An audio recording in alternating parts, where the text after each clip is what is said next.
The things that are considered normal in society are not at all normal from the point of view of human life and human needs. The addictions that people develop are actually normal responses to an abnormal situation.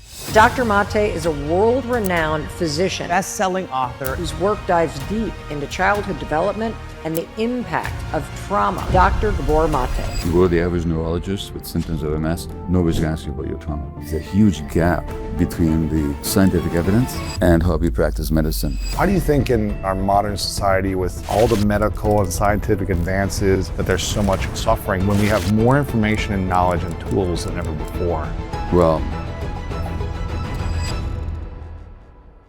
what I read about your stuff, what I see about your content, is a lot of people are lost based on trauma. And past traumas cause certain addictions or certain behaviors and routines that maybe are some healthy addictions or unhealthy addictions, but it seems to be like a lot of unhealthy addictions. Well, can I interrupt right there? Yes, please. No such thing as a healthy addiction. No such thing. If it's healthy, it's not an addiction. If it's an addiction, it's not healthy. There are passions, there are habits that are healthy, but they're not addictions. I define, like working out. Like well, that can be an addiction, or it can be healthy. Right. Like eating can be healthy, or it could be an addiction. I define addiction as any behavior in which a person finds temporary pleasure or relief and therefore craves, but then suffers negative consequences and cannot give it up. So if you're suffering negative consequences, so it's craving relief, pleasure in the short term, harm in the long term, inability to give it up, that's what an addiction is. Now, if you have a behavior that's ongoing, but it has no negative consequences, it's not an addiction. It's a passion, it's a pleasure, it's a habit. It's a healthy habit. It's a healthy habit. So for me, it's not an addiction. And also, a healthy habit, a person, if it no longer works for them, they can give it up. So for me, there's no healthy addiction. There's no healthy addiction. Yeah. In fact, the word addiction comes from a word for slavery. So there's no healthy slavery. Interesting. So addiction, what is the root of addiction? The word? Yeah. So in Roman times, an addictus was somebody who was assigned to another person to serve them because they owed them money and they couldn't pay it back. An addictus. Yeah, addictus was like a indentured slave who had to work off the debt. So that's what the word actually comes from, is slavery, is a form of slavery. So if you're addicted to something, you are a slave to that craving. Absolutely, absolutely. You have no choice. You can. A slave has no choice. Wow. And they have no free will, essentially. Yeah, and I've had my own addictive behaviors, and nothing like the patients that I worked with, but insofar as I had them, literally, even though I was a well-paid, middle-class, successful doctor, I was not exercising any free choice. Really? Over my behaviors, no. What was the main addiction that you were, tied to? And when did you learn how to break free of that? Well, so in my life, the main addictions have been to work. To work. Yeah. Work hard, succeed. Achieve more and more patience, more and more success, more and more. More and more is the essence of addiction. It's always more and more. And there's a reason why I developed that addiction. And that's the hardest one to give up. Then I was addicted for a long time to shopping for classical compact discs. And when I say addicted, I mean I would spend thousands of dollars a day. On CDs? Yeah. Really? Yeah, really. And I would lie to my wife about it, and I would neglect my patients. And as soon as I left the store, thinking, now I'm complete, my collection is full, half an hour later I had to run back. And as I describe in my book, An Addiction in the Realm of Hungry Ghosts, I once left a woman in labor in a hospital to go get a symphony. So that's an addiction. Really? Yeah. And it's like that. Now, the interesting thing about addiction is that I wasn't using substances. You weren't smoking or drinking or things like that, drugs. No, but I was looking for a chemical hit. Dopamine. Dopamine, yeah. So I was on a dopamine fiend, you might say, and I get it through those particular behaviors. And so that's what my addiction was. How did I give it up? Well, it took a long time. Really? Yeah, a lot of struggle, and finally I just realized that the cost was greater than the, in fact, if I started listening now to all the CDs that I have at home and did nothing but listen for the rest of my life, You wouldn't finish. I probably wouldn't finish. Wow. So how long would you say, when did you realize, okay, this is an addiction? This is an unhealthy, I realized it long before I gave it up. like years, 10 years, decades? Years. Years. Yeah, years. How long does it normally take for someone when they realize this is unhealthy, this thing I'm doing, this addiction is not good for me, until they actually give it up? Is there any data on that? I couldn't answer that one. I think it's a highly variable and individual issue. It has to do with what resources they have to heal. It has to do with what support they have. It has to do with what cost this habit is exacting on their lives. It has to do also with some belief that there's a part of us that's actually healthy and we can get in touch with it. There has to be a whole combination of factors. And it's very, very individual. Also, It also depends, of course, the degree of trauma a person suffered. And addictions are always about, like, you've heard my definition of addiction, and I'm sure if I asked you, like if I'm talking to 1,000 people, put your hands up if according to my definition you've had an addiction, virtually everybody in the room will put their hands up. Maybe there'll be 2 liars who, but 998 would. And then I asked them, not what was wrong with the addiction, but what was right about it. What did you get from it? So if I asked you that, so you've had your addictive behaviors. If I asked you, I don't care what it was to, but if I asked you, what did you get from it? What would that be? You get some type of relief, you get some type of pleasure, you get some type of, specifically.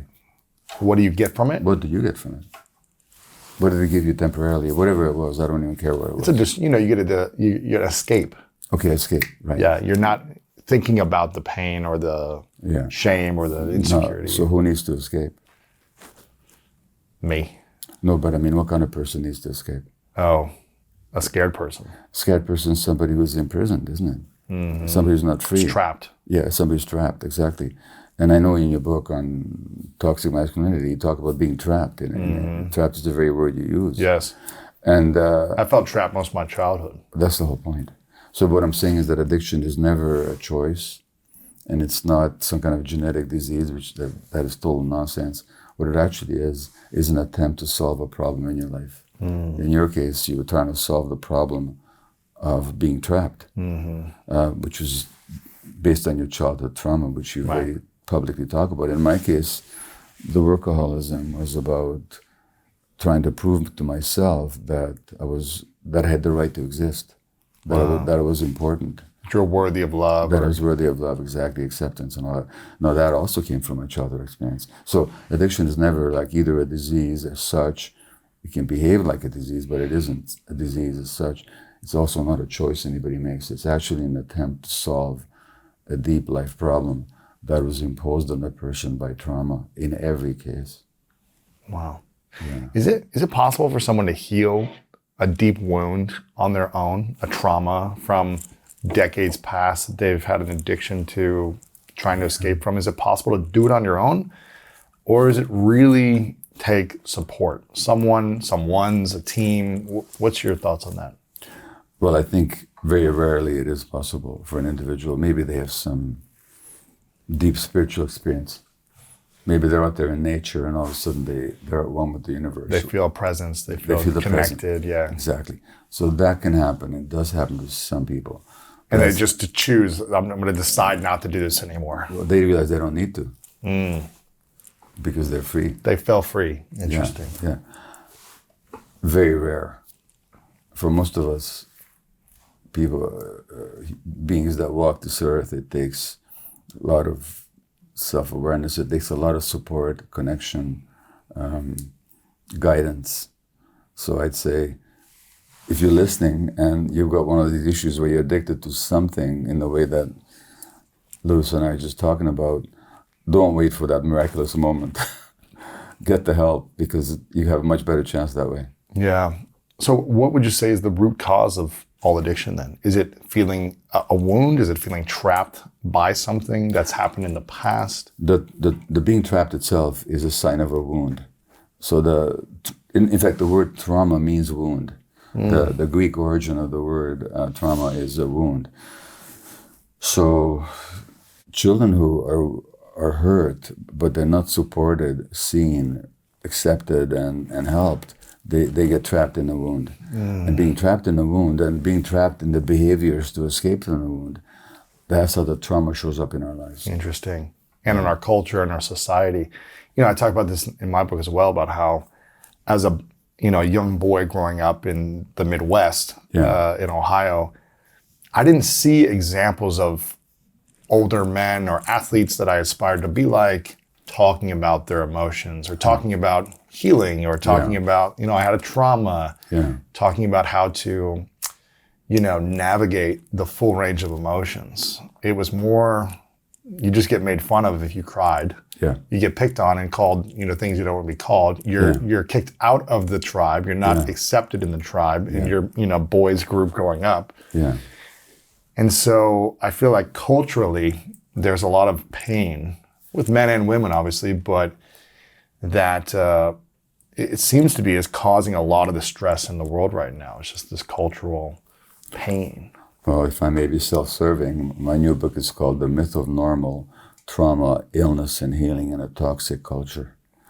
So just as you say, the trauma that people are experiencing massively isn't just personal to them. It's also a sign of a culture that's completely out of whack. And when I say out of whack, the things we consider, the reason I call the book The Myth of Normal, because what I'm saying is that the things that are considered normal in society are not at all normal from the point of view of human life and human needs. It's not healthy. Or it's totally unhealthy, so that the addictions and the diseases and the mental illnesses that people develop are actually normal responses to an abnormal situation.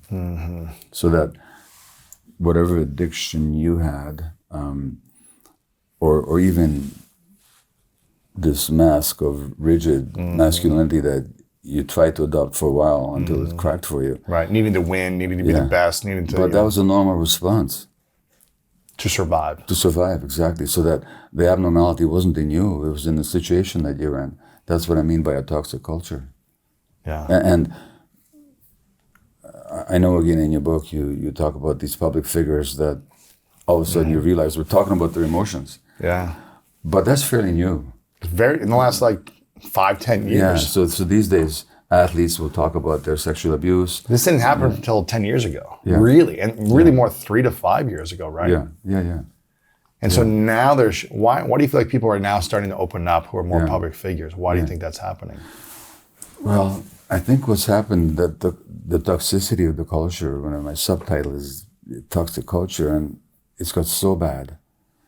There's a Greek playwright that I quote in my book. He's Aeschylus, and one of his plays, he said that the way the gods created us, human beings, that we have to suffer into truth. And I think that the degree of suffering, now most people I know who engage in a path of self-exploration and truth, they didn't do it because all of a sudden they just made a decision. They just suffered so much. So the suffering can actually wake you up. And I think, to answer your question, this society has got to the point where the suffering is so intense and so widespread that something had to crack open. Right. So I think that's why, so it's got so bad that it couldn't be hidden anymore. Why do you think in our modern society, with all the medical and scientific advances and all the knowledge out there, that there's so much chronic pain, though, so much suffering, when we have more information and knowledge and tools than ever before? Actually, we don't. We have less. What we have is a lot more physical science, which is great.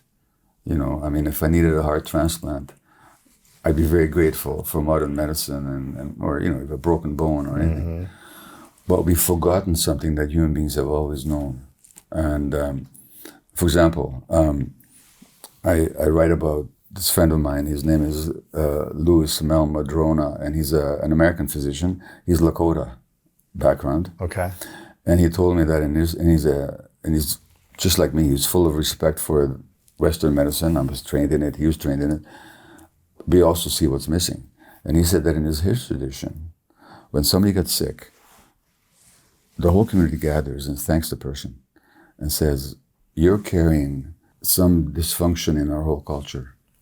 So your healing is our healing. Wow. So they get that the individual represents the culture and the environment and the family and the community. Now, Western medicine totally forgets that. We separate the mind from the body. So we often, when I speak to groups, I ask people if in the last 5 years you've been to a neurologist or an oncologist or a cardiologist or gastroenterologist or a rheumatologist, any kind of an ologist, put your hand up. So people put their hands up. I say, keep your hands up if they ask you about stress in your life, trauma in your childhood. Relationships, exactly. How you feel about your work, how do you feel about yourself as a human being? Very few hands stay up. And those questions, which have to do with, number one, the unity of mind and body, which is only scientific fact, and the inseparableness of one human being from another, Western medicine completely ignores, which is contrary to science. It's not only contrary to ancient wisdom, it's also contrary to modern science, because we have tens of thousands of studies to show that you can't separate the mind from the body. Tens of thousands of studies showing how emotions significantly influence the onset of illness, how relationships do, you know. There's a wonderful psychiatrist here in LA, you may know of him or him, Daniel Siegel. And Dan Siegel talks about what he calls interpersonal neurobiology, which means that our brains are not separate. Something in you will sense the tension in me, and we'll pick up on that. And that'll the affect intuition, and that'll change your brain. And I take it a step further, I talk about interpersonal biology, so that what happens to people physiologically is very affected. I'll give you two examples. Yes. But affected by their culture and their family. So we've known for decades that children whose parents are stressed are much more likely to have asthma. The parents' stresses affect the physiology of the child's breathing. lungs. The breathing, they narrow the air tubes, they cause inflammation. By the way, how do we treat asthma with stress hormones?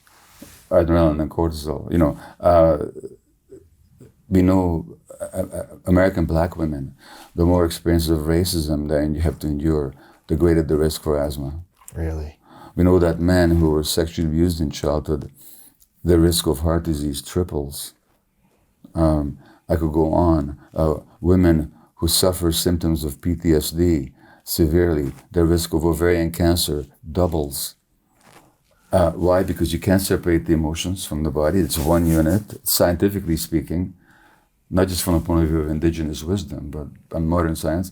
So when you say, despite all this knowledge, I'm saying what's missing from the knowledge is wisdom. Is the wisdom. And not just the wisdom, even the science. Right. That's what's so ironic. So I'm a physician, and as doctors, we always talk about evidence-based practice. And I say, my God, I only wish we had evidence-based practice. Let's look at the evidence. Right. You know, what's the evidence for separating the mind from the body? But multiple sclerosis, this mysterious illness. The guy who first described multiple sclerosis was a French neurologist called Jean-Martin Charcot in the 19th century. He said that it was a disease caused by grief and long-term worry. Since then, there's been multiple studies showing the relationship of stress, trauma, and multiple sclerosis. You go to the average neurologist with symptoms of MS, nobody's going to ask you about your trauma. Nobody's going to ask you about your stress. And why is that significant? Because if you deal with the trauma and the stress, your multiple sclerosis can actually improve significantly. Wow. So there's a huge gap between the scientific evidence and how we practice medicine. And what we call scientific evidence-based practice is miraculous, it's amazing, but it's way too narrow. Mm-hmm. What about something like arthritis? What is that? Would you say that's connected to? Okay, that's been studied as well. So there was a great Canadian physician who actually was one of the founding physicians at Johns Hopkins Medical School. His name is William Osler. He said in 1880 that rheumatoid arthritis is caused by long-term worry and stress. Long-term worry and stress. Yeah. Now, since then... In 1890? 1880 or 90. Wow. Yeah. He said this then. Since then, multiple dozens of studies showing a relationship between trauma, stress, and rheumatoid arthritis. Do you think the average rheumatologist knows anything about that? No. So that people go to, I know people in my book, The Myth of Normal, I talk about people with MS or arthritis who once they start recognizing that the flare-ups of the disease actually manifest stresses in their lives, if they learn how to deal with those stresses. One woman told me that I have beautiful conversations with my rheumatoid arthritis. She says it was my best teacher. Because every time it shows up, I know that I'm out of alignment with myself. Yes. It's interesting. I was telling you this before off camera that in a previous relationship that I was in, I was feeling a lot of chest pain and kind of tightness in my throat. Yeah. And at one point, like I was starting to get like this, I don't know if it was a rash or some type of flare up, like below my belly button. Yeah. And I was like, what is this? Like I've never had some type of like eczema or skin condition or something. It was like this kind of bright red flare up. And I was like, do I have a disease? Like, what is this, you know? And it's fascinating because I was telling you, like the moment after many, many months of therapy and starting to integrate the lessons of healing and really feel it internally, I started to feel this sense of peace inside of me for the first time. I didn't feel trapped for the first time in myself, in my heart and in my body. And almost overnight, like this flare-up was there for months. And I was like, oh, maybe I had like allergy tests and I was like, maybe it's peanuts, I don't know. All these different like foods that I'm eating. And I was like eliminating the foods and it was still there. It was almost overnight when I felt the peace inside of me, the flare-ups went away and they haven't come back. And I was like... So if you had come to me with that rash, I would have asked you... Not what are you eating? No, I wouldn't. Well, I might have. I mean, those are good questions. But I also would have asked you, what is your body saying no to? It's rejecting. That you're not saying no to. Oh my gosh. You know, now a flare-up, if you take that word flare-up, which is what you used. Yeah, it's inflammation, right? Something's inflamed. Okay, right. But where else do you use, what else flares up? You know what flares up? Is rage, anger. But you had anger that you weren't expressing. Right. Hence your body flares up. Yes. We know that suppressed emotions cause inflammation. So had you come to me, not had you come to me when I was out of medical school, because I wouldn't know anything about this. Nobody teaches you this stuff. But if you had come to me more recently, I would have asked you, well, Louis, what is your body saying no to that you're not saying no to? And that happens in two major areas. Relationships and work, you know. Interesting. And so the body sends us signals. We can learn from it. And now the problem is that you go to the average physician. They're not going to ask those things. They're just going to try and collude with you to try and get rid of the symptom. Not find the root. No. That's okay. I mean, you don't want to sit there with a rash. It's fine. But also, let's look at the source of it. Yes. And the source is always assumed to be something physical. Maybe they'll think of food. Maybe they'll think of some toxin. They will not think of your emotions, even though the mind and the body are inseparable. How much stronger do you think the emotional weight or trauma is than physical toxins, you know, in terms of affecting the body? I can't make that assessment because I don't know what study would even compare the two. Sure. So I don't want to speak off the cuff. But what I can tell you is that the emotions are really primary in most chronic conditions. And if you deal with them, now in this society where there's all these toxins in the environment and junk in the food and all this, who knows? Everything. But what I know is that the emotions play a huge role and that can have an impact on their illness. And the other thing I don't know about you when you write books, but I write books as much for myself as for anybody else. 100%. Yeah. So, the show is for me. Yeah, exactly. So I get to learn a lot when I'm writing. So one of the things I learned when I was writing The Myth of Normal was even how we think about disease. Like people say, I have eczema, or I have depression, or I have rheumatoid arthritis, or I have ADD. Now, there's an assumption there, isn't there? The assumption is, first of all, is that there's this thing called ADD there's this thing called eczema. There's this thing called rheumatoid arthritis. Or there's this thing called depression. Then there's an I. And the I has that thing. But that thing has got its own separate, independent nature. But to say that I have this disease makes the assumption that this disease got a separate life and nature of its own. It doesn't. What if we saw disease of all kinds, mental or physical or addiction, not as the things in themselves that have their own nature, but as processes that manifest our lives? And if I live my life differently, then I can have an impact on that process, so that process will change. Mm-hmm. That's exactly actually how it is. So for shorthand language, I understand it's helpful to say I have depression. Right. But how important is the words we choose? But if we buy into that language, we're actually missing the point, because you don't have it. Mm-hmm. There's no it that's separate from you, and that means that if you change yourself, and in fact, there's a friend of mine now, a recent friend, Dr. Jeff Rediger, who's a psychiatrist at Harvard, and last year he wrote a book called Cured, The Science of Spontaneous Healing. That was the subtitle. Now, he studied people who were terminally ill, documentably so. They had no prognosis whatsoever, and then they get better. So they were terminally ill. They were not supposed to survive. They're not supposed to survive. Supposed to die in a few years or something. Or months or weeks. I've talked to such people myself. And they've cured their disease. There's a woman called a psychologist called Kelly Turner who studied the same thing. She wrote a book called Radical Remission. So all three of us have looked at these people. They did it in a research kind of way. Mm-hmm. I just did it impressionistically, But I do check out the histories with people's doctors. We all know people who got supposed to have 2 months to live or 6 months to live. Either medical treatment has failed or they refuse medical treatment. Then all of a sudden the disease goes away. Mm. I think all three of us have found that what makes the biggest difference is that the person changes their relationship to themselves. Wow. And there's always trauma in the background.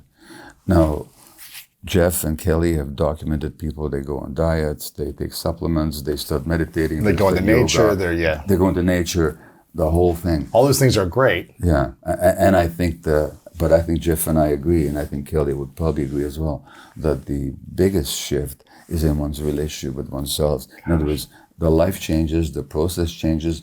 Now, I'm not promising everybody who's listening, you can cure yourself. I mean, this is not snake oil.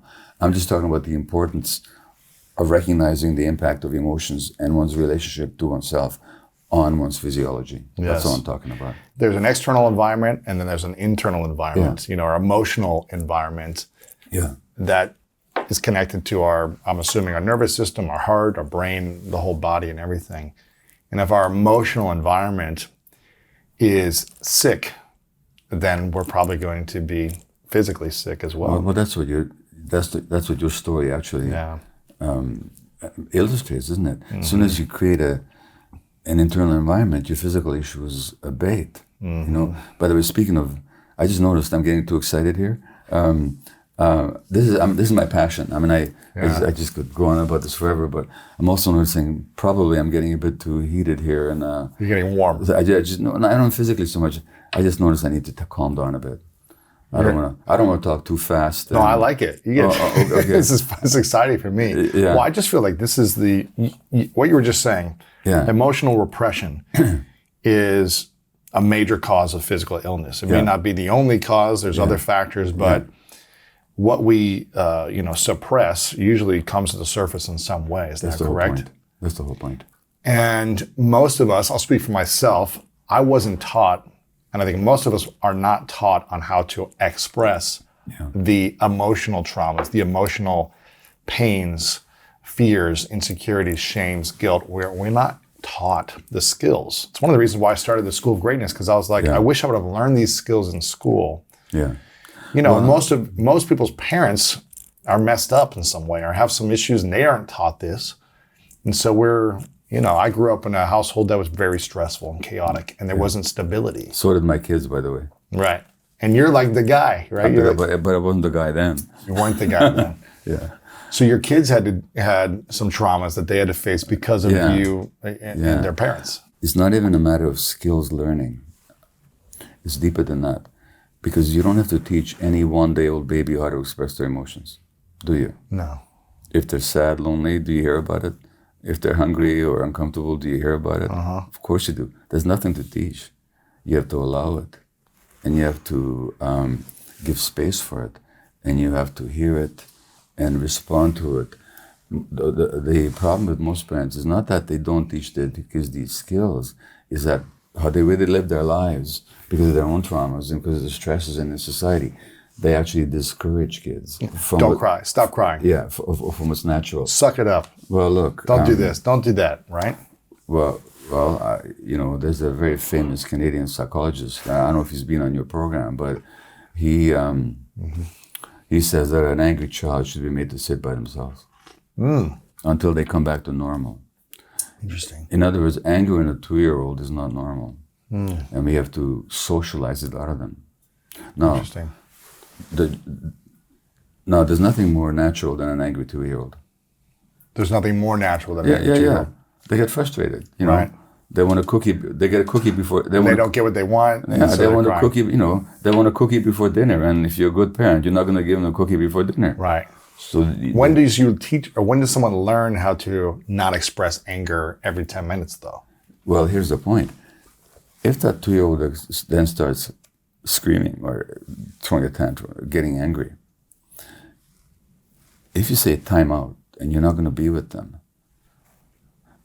now you're presenting the child with a tragic dilemma.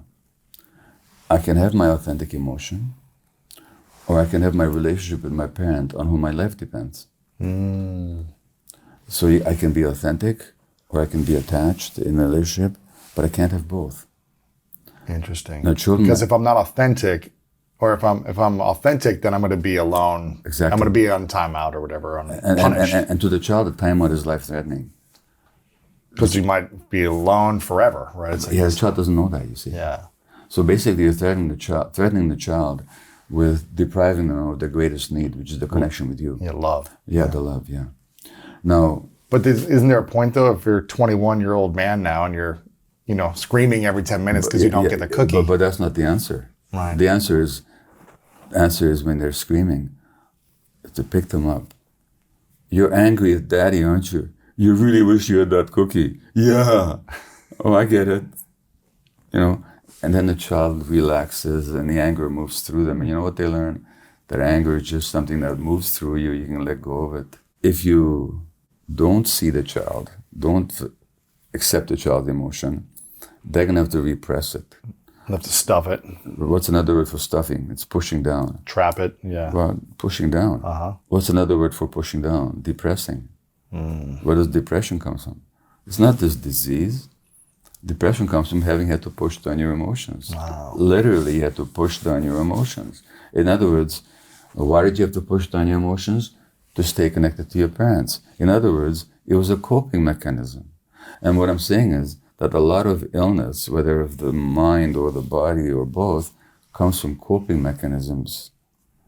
There are normal coping mechanisms in response to an abnormal situation. It's not normal for a child to be banished from the presence of the parent.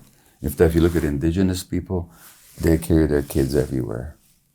The kids are always with the parents.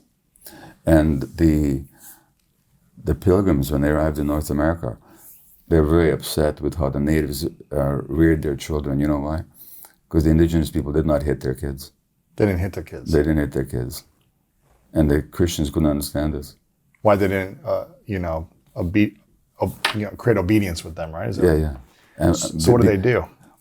They nourish them. And when you nourish a child, see, nature has got a natural agenda, is that you should grow up to be a self-regulated adult in connection with yourself and with other people. That's nature's agenda. It's like nature has an agenda for an acorn to become an oak tree. But an acorn doesn't spontaneously become an oak tree. It has to have the right conditions. So it's not a question of teaching the oak tree, the acorn to be an oak tree. Just give it the nourishment and the sunlight and the earth and the irrigation that it needs. Its nature is to become an oak tree. Right. The nature of human beings is to become self-regulated, socially responsible creatures. That's how we evolved. Given the right conditions, that will happen.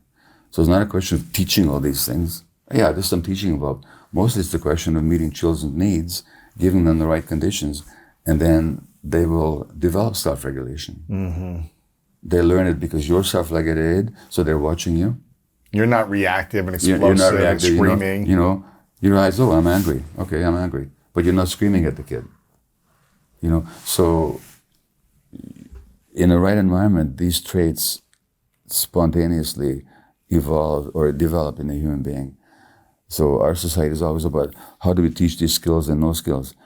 Well, teaching is important, but more important is the child's spontaneous growth, given the right environment. And what I'm saying about this toxic culture, we don't give our kids the right environment. Yeah, I mean, you hear the statistic that 50% of marriages turn into divorce these days. And also, probably, I think when I had Esther Perel on, I was like, how many of the 50% that are married are actually happy? It's a very small percentage too.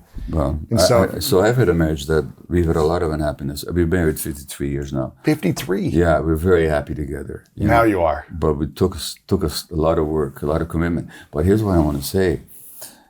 There's two ways you can tell if a marriage is unhappy. One is you can ask the parents. The other is you can measure the cortisol level of the children. Oh, wow. Because the parents' stresses affect the physiology of the child. Oh man, my cortisol must have been off the charts when I was all of us children, yeah. It probably would have been. And so in this society, and this is not the fault of individual parents, like it begins in the uterus actually. Already stresses on the pregnant woman will affect the physiology of the child. Really? Yeah, oh yeah. Now, in this society, so many pregnant women are so stressed. In the States particularly. I'm talking about more emotional stress because there's physical stress of like the body's expanding and growing and aches and pains, but the emotional stress. Right? I mean the emotional stress of having to the nervous system perform stress. on the job or being in a difficult relationship. In one of the chapters in the book I talk about, it begins with the diary of my wife who was writing it when she was pregnant with one of our children about how unhappy she was. And she's talking to the infant saying, please don't take this stress personally. Wow. She wrote that, and I quoted it in The Myth of Normal. And she knew what I didn't know. And no, she was unhappy because of our relationship. She was unhappy because of the relationship. She was unhappy because of what was going on in her relationship with me, being a workaholic doctor. Not being there, not being available emotionally. Or Exactly, exactly. And even blaming her, for how I was feeling, Wow. So she's talking to this infant inside her, and that's how I opened one of the chapters. So already in the uterus, these stresses starts happening. A lot of evidence for that scientifically. Brain scans, blood work, all kinds of stuff. Then there's labor, which in our society is very often mechanical and emotionally very difficult. And in the United States, 25% of women have to go back to work within 2 weeks of giving birth. Now, that infant is meant to be with the mother for at least 9 months, I would say years, but at least 9 months. That infant is abandoned at 2 weeks. That's how they experience it. Oh, man. Even if they're looked after by someone else, but the infant needs the mother's body. Yeah, my mom was working probably pretty fast after each one of us were born. Had to go back to work and Yeah, and I'm not blaming the women. Right. They have no choice. Yes. I'm saying, but this society puts so stresses on women, it then doesn't support them through the pregnancy, then it puts a lot, and not only that, we didn't grow up in individual, isolated nuclear families, did we? We evolved in small band hunter-gatherer groups where people supported each other, where children were with adults all day, where adults collaborated. They had to, otherwise they wouldn't have survived. Right. So that's where our nature actually evolved. So when you get this society which tells you that people are by nature selfish and aggressive and competitive, which isolates mothers in separate homes, where the community is more and more, there's lots of work done by sociologists and others in the States about how communities are breaking down. There was that book, Bowling Alone, some years ago, 20 years ago now, about the breakdown of community, so that people are not getting the support, and that means they're stressed. And the mothers are doing it all on their own. Exactly. Right. And But they're then- also expecting the husband to, work and also be at home, as opposed to reaching out to peers or family or friends. And Exactly. So it's a very unnatural culture, and no wonder so many kids are getting diagnosed. And with ADHD or oppositional defiant disorder or depression. There's an article in the New Yorker a few weeks ago, maybe a couple of months ago, also in the New York Times, I think, about the rising rate of childhood and adolescent suicides in the US. It's mysterious. It's not mysterious. These kids are no longer having their developmental needs met. They feel alone and desperate and scared. Mm-hmm.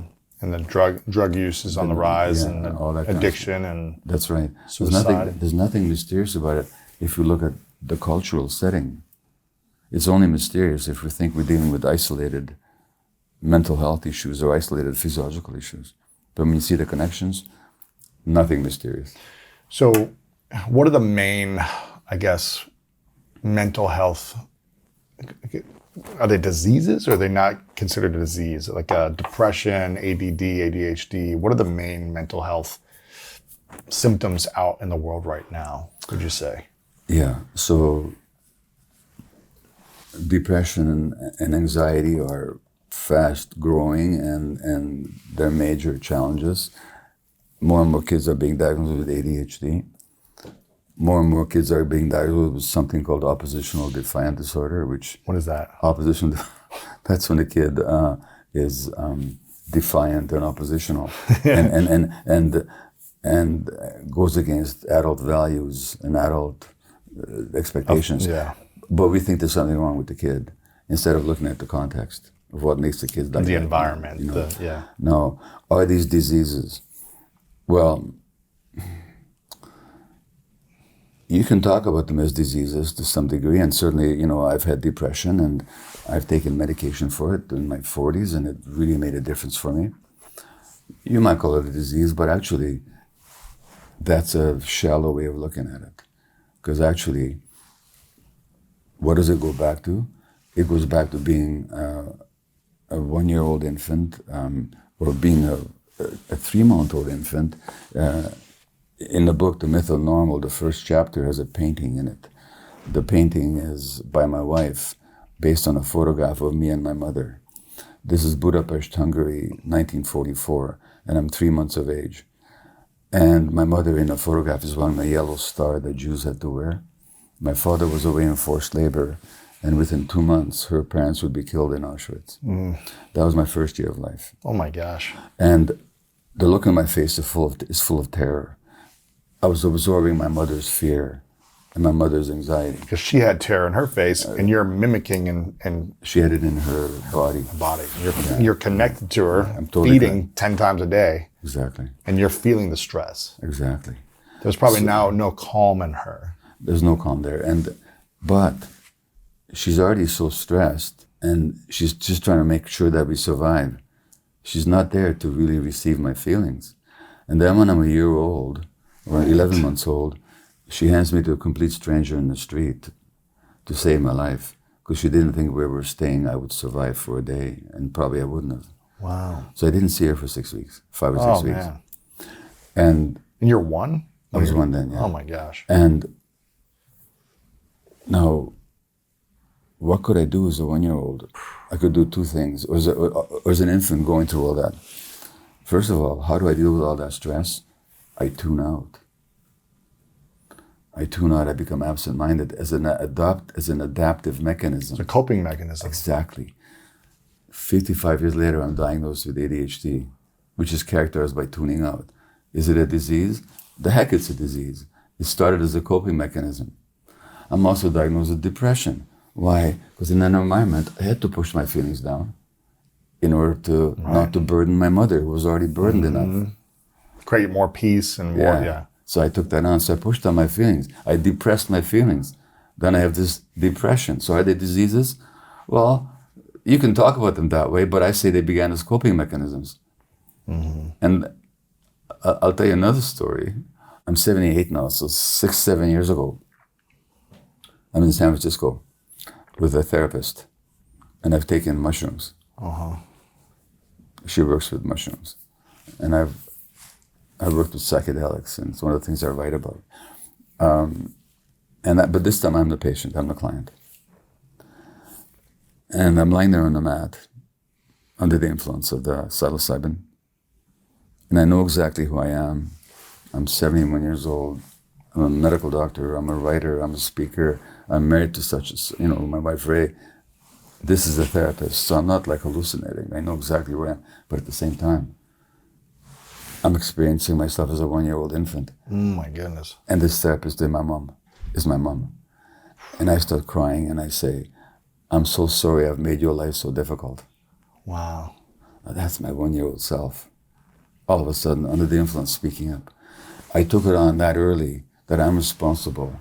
Now you talked about, oh my gosh. In our conversation before, you told me about how you were in this relationship and you couldn't leave it even long after you realized it wasn't right for you because you took on the responsibility of how the other person would feel if you would, quote, let them down. I'm telling you, that's your 1-year-old speaking, that you took responsibility for the suffering of your parents. Wow. And how you mustn't let anybody down because it's your responsibility. We take this stuff on so early without words, actually.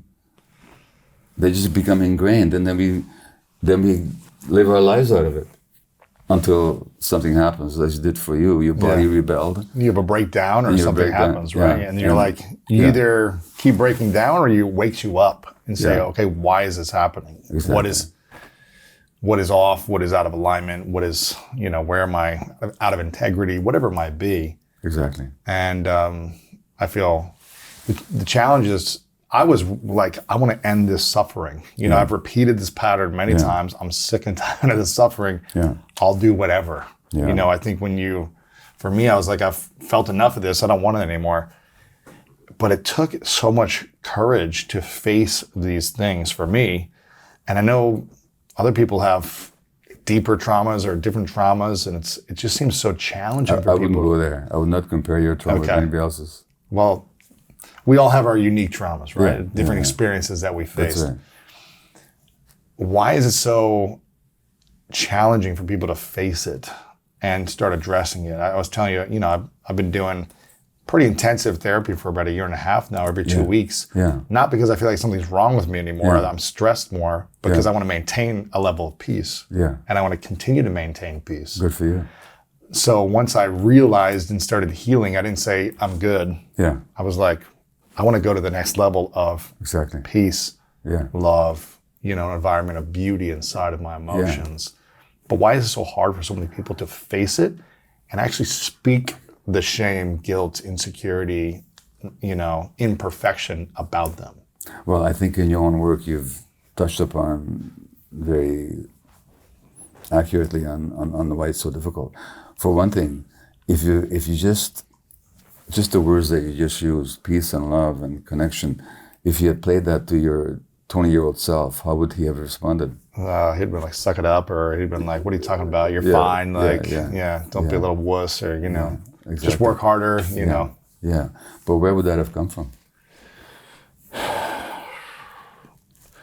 mean, just my entire conditioning growing up from sports and, Okay, so there's that. So the house, So that's one of the factors, is the conditioning in this culture, okay? Mm-hmm. I also say it would have come from intense fear. Oh. Because if you'd actually, it's very fearful to look at all that pain inside oneself. It's terrifying. Yeah, it's terrifying. So there's intense fear. So there's the conditioning, as you say, then there's the fear. It really is fear, painful. Mm-hmm. Nobody wants to have pain, but that's called growing pains. And the third factor is we all develop this personality. Now, the personality, we think that's us, but it's not us. Right. The personality is the traits that we took on to survive our childhoods, along with some genuine traits. So the personality is kind of an amalgam of childhood coping mechanisms and genuine qualities. Yeah, some good stuff, but then that's some also coping. Yeah. Exactly. I remember I used to be like, I was a fun-loving guy. I was like a kind, generous, but then when there was a trigger, it was like I was angry and, Yeah. defensive and guarded and things like that. Or you talk about the various masks, the sexual mask or the material mask, the athlete aggressive mask. mask. When I started reading a chapter on the sexual mask, you wrote about some guy whose name I forget, but who's sort of the champion, picking up women. I wouldn't have been in his shoes for one split second. Right. But what's that? It's having to prove to himself that he's lovable. Where does that come from? So, but we identify with it. Yes. So we think we're the personality. I'm this sexually attractive guy, or I'm this aggressive guy, I'm this material guy who's going to make it in the world, And so we think that we are our personality. So it comes from, I say, three sources. One is the conditioning, the other is the fear for the pain, and thirdly, the identification with the personality. We think that's who we are, and we don't know who we'd be without it. All of which is all based on trauma. Yeah, it's the identity, building this identity that, and I talk about how the identity has supported you to accomplishing certain things, right? Or protecting you from certain things by having this identity. Yeah. But it's also not serving us to hold on to that identity if we want the next level of peace and freedom. Exactly. So it's so hard to kill an identity. It's like you've had this thing for decades maybe, and you've got to let go of this thing. It's but you see, I wouldn't even talk about killing. I mean, in my healing chapters of this book, I talk about let's make friends with it. Like, for example, I have to, by the way, I have to be honest. I said that I wouldn't be in this guy's shoes for a minute. That's not true. Part of me was envying him. Right. Even here, I'm 78 and married 53 years, but I read about this guy who slept with all these women. Why couldn't I be that guy? No, I don't want to go there, and I wouldn't. I've long ago chosen not to. But there's still something that who doesn't want to be wanted that much? Right. Something with the ego or the desire. Yeah. Yeah. So, but if we didn't kill those parts, but made friends with them, if somebody came to me with that kind of pattern of I'm that sexual guy, but they don't want to, but they realize that it's not. They might feel high for a moment, like any addict will. It's not fulfilling. It's not fulfilling. I wouldn't say kill that part of you. I'd say let's make friends with it. Let's find out what it's really trying to do for you. What it's trying to do for you is trying to make you feel wanted, making you feel valuable, making you feel desirable, making you feel loved temporarily, making you feel powerful. What happened to you that you don't feel lovable, that you don't feel desirable, that you don't feel powerful? In other words, it's not a matter of getting rid of these parts or these aspects of ourselves. It's a question of actually getting to know them. And they all began as coping mechanisms. That man that you describe in your book, I guarantee is a highly traumatized human being. So when we start to ask ourselves this question that you're asking is what happened to you, or when, when did you feel not powerful or not lovable or not wanted? Yeah. And let's say we're able to, someone watching or listening is able to assess themselves and actually be present, really reflect on the painful moments of the past, which a lot of people aren't even willing to talk about it to themselves, right? That's right. For 25 years, I had a memory of being sexually abused and thought about it almost every day, like for a moment. It would come, at least weekly. Maybe not every day, but it was like a memory. Yeah, that's there. But I never told anyone for 25 years because it was so shameful and I didn't want to be, made fun of or all these things.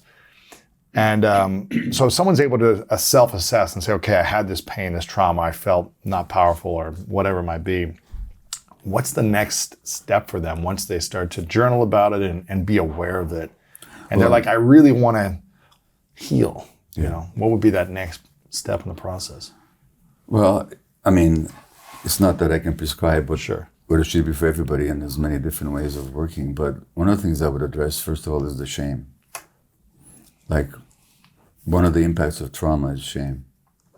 Because children are narcissists by nature. When I say narcissist, I don't mean in a pathological negative sense. I mean, they think it's all about them. The world just revolves around me. Exactly. So if bad things are happening to me, it must be a bad person. Number one.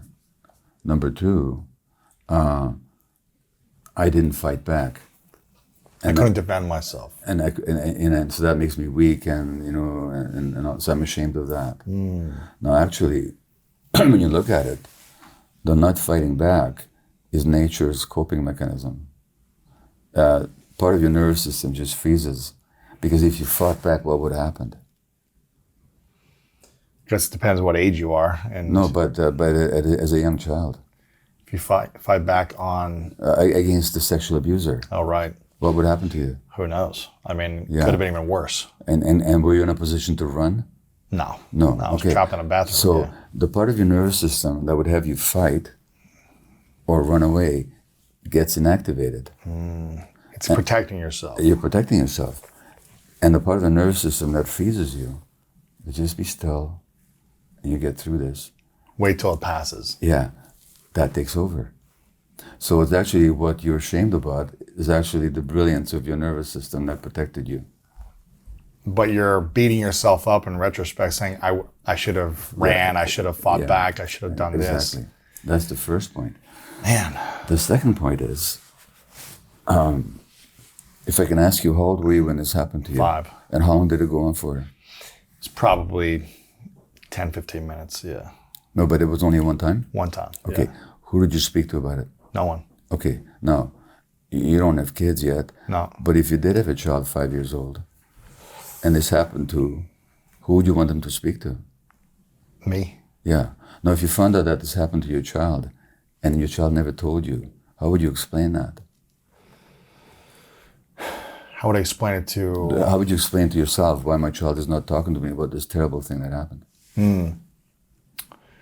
I would explain it by saying it's something I'm not doing. I'm not creating a safe environment to allow this child to speak up. And that was your primary trauma. Yeah. So the sexual abuse is a secondary trauma. As a matter of fact, the abuser, like you were bullied in school, you said, and the bullies can always sense the vulnerable. The bullies have like a The laser, weakness in you. They have a laser like. Here's an insecure, weak person, yeah.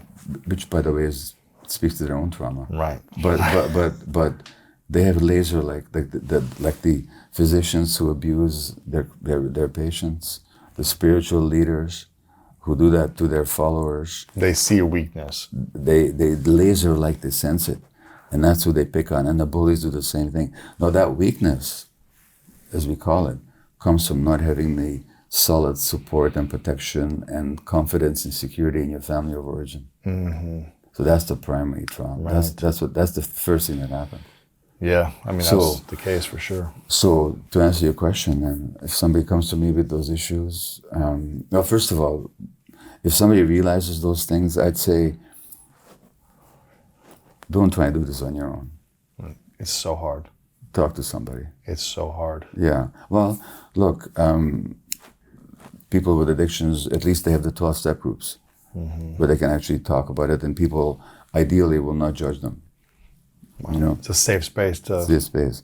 Or you might have friends, or you might reach out to a professional, or you might have an intimate partner that relationship is close enough where you can actually share this, you know, but you have to bring it out of you. By the way,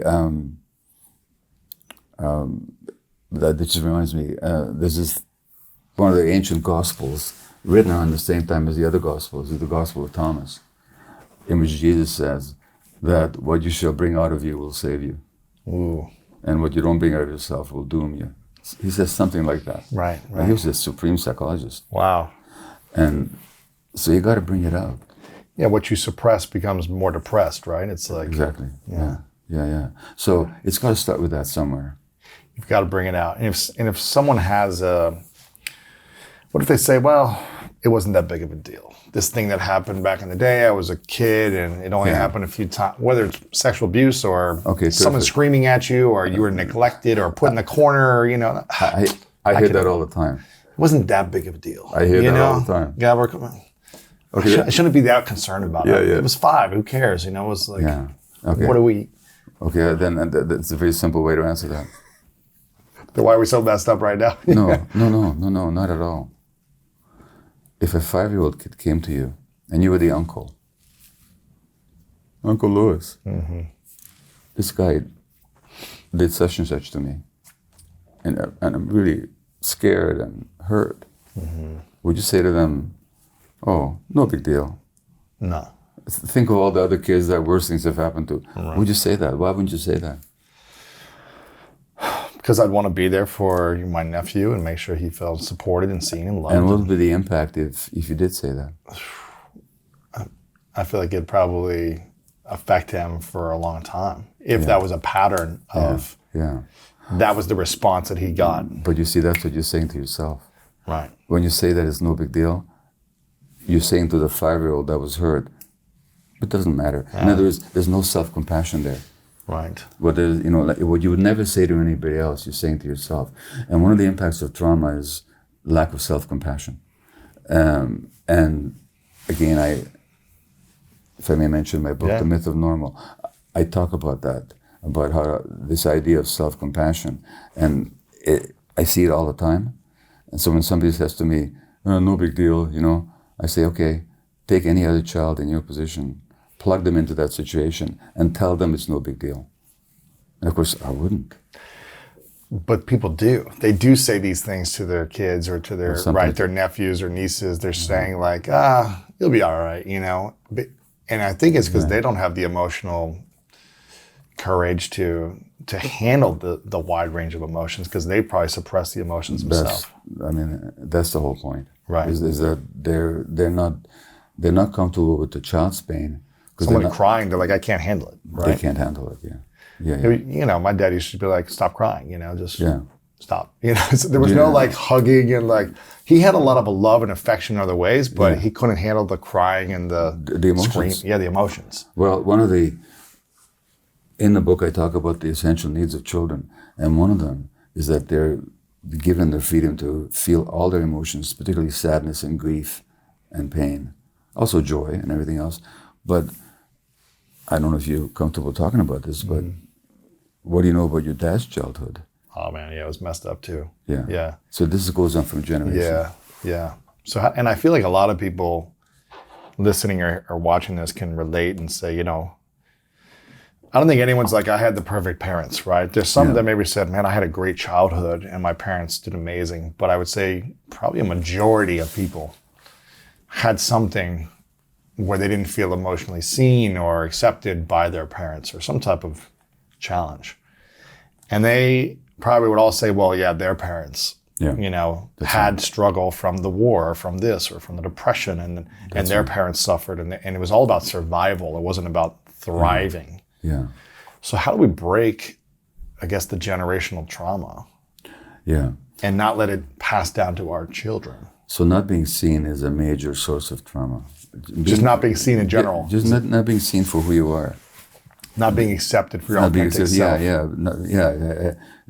Expected to be different than who you actually are. It's a major trauma for people in society, and it's very common. How does someone who maybe is living in a stressed environment, whether it be their home or their city or their culture, political, whatever it might be, they are more suppressed than others. How can they support themselves to getting out of a stressed environment so that they can be more of a baseline to have the ability to thrive and flourish emotionally? Something as a privileged Caucasian identified male with economic freedom, and I'm not in a position to say to somebody, these are larger political questions. These people, society has to change, and people have to work to change society. It's a question of, at some point, it becomes a question of advocacy and activism, and joining with others. I don't want to preach to somebody else. Sure. About that. My job is, to what extent, is to support and help, but not to provide some kind of. But if society, let's say society won't change for a period of time for these for certain individuals who are feeling overstressed, what can they do as an individual? Whether they get support externally or not, what could they start to do? Anything else besides? We've covered a lot that they can start to do, and they can get your book. That's for sure. Well, again, I'm not sure I can fully answer that, but I can give examples. So the New Yorker a couple of years ago, within the last 2 or 3 years, had an article about an American black man who was jailed for decades and kept in solitary confinement for decades. Was this Shaka Senghor? I don't know. I wish I remember the name. It could be. I interviewed this guy who Yeah. was in solitary confinement for decades, but Yeah, well, maybe the same man. yeah. Wrote a best-selling book and was on Oprah, and it might have been the Okay. same guy, but go ahead. All right. Well, my point is that, fair enough. My point is that he wasn't destroyed by it. Right. He started to heal in the prison. He found the inner strength somehow, so Yeah. that it's not for me to tell. I don't know if I could stand it for one day, never mind for 4 decades or 3 decades. I know, it's crazy. But that just shows you that the strength, the capacity to heal and to hold on to oneself and to find oneself is actually inherent in all of us. Final question for you. What's your definition of greatness? You don't make it easy. You don't make it easy on a guy, do you? I got to challenge you. It's a willingness to find your best qualities and to express them in the world. That's what I see as greatness.